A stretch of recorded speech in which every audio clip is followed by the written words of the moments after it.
नाम उसका अयान था, मगर उसके यार दोस्त उसे शहजादा अयान कहते थे।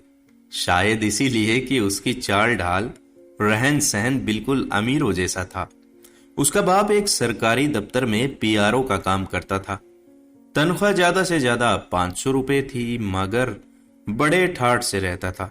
जाहिर सी बात है कि रिश्वत खाता था। यही वजह थी कि अयान अच्छे से अच्छे कपड़े पहनता था। जेब खर्च भी उसको काफी मिलता था, इसीलिए कि वह अपने माँ बाप का इकलौता बेटा था। जब वह कॉलेज में था तो कई लड़कियां उस पर जान छिड़कती थी, मगर वह उन पर ज्यादा ध्यान नहीं देता था। एक दिन उसकी नजर एक हसीन सी लड़की, जिसका नाम सारा था, उस पर पड़ गई। अयान ने उससे मेलजोल करने की कोशिश की, क्योंकि उसे यकीन था कि वह उसकी मोहब्बत को हासिल कर ही लेगा। बल्कि उसको तो यहां तक लगता था कि सारा उसके कदमों पर गिर पड़ेगी।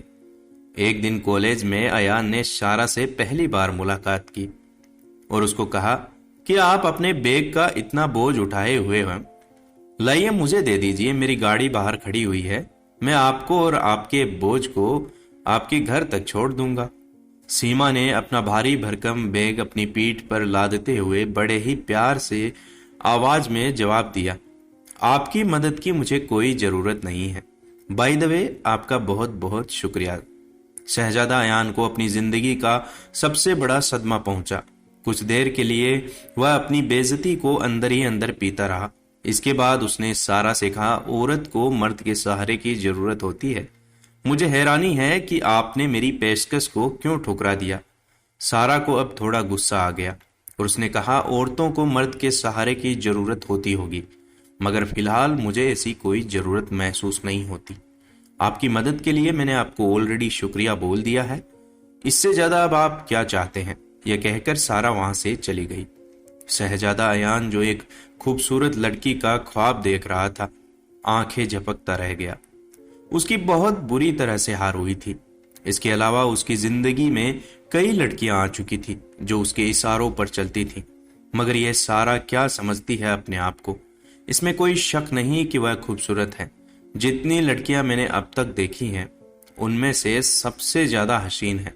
मगर मुझे ठुकरा देना यह उसकी जिंदगी की सबसे बड़ी गलती है। मैं जरूर इससे बदला लूंगा, चाहे इसके लिए मुझे कुछ भी करना पड़े। शहजादा अयान ने उससे बदला लेने की कई स्कीमें बनाई, मगर वह बार बार फेल होता गया। उसने यहां तक सोचा कि उसकी आंखें निकाल लूं। वह ये जुर्म कर बैठता, मगर उसे सारा के चेहरे पर यह आंखें बहुत पसंद थी। कोई बड़े से बड़ा कारीगर भी ऐसी आंखों की तस्वीर नहीं बना सकता था। खैर, अयान को तो अपने इरादों में कामयाब नहीं हुआ, मगर तकदीर ने उसकी मदद की।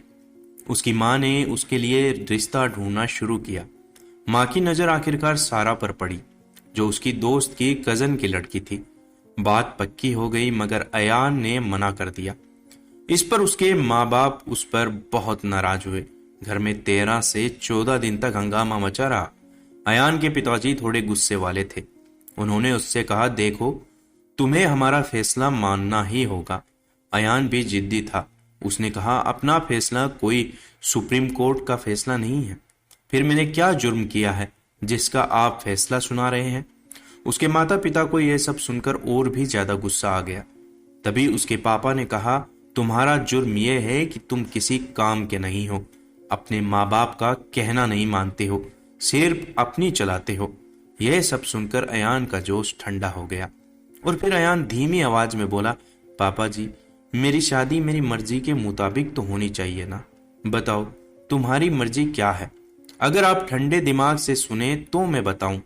मेरा दिमाग काफी ठंडा है। तुम्हें जो कुछ कहना है जल्दी कहो।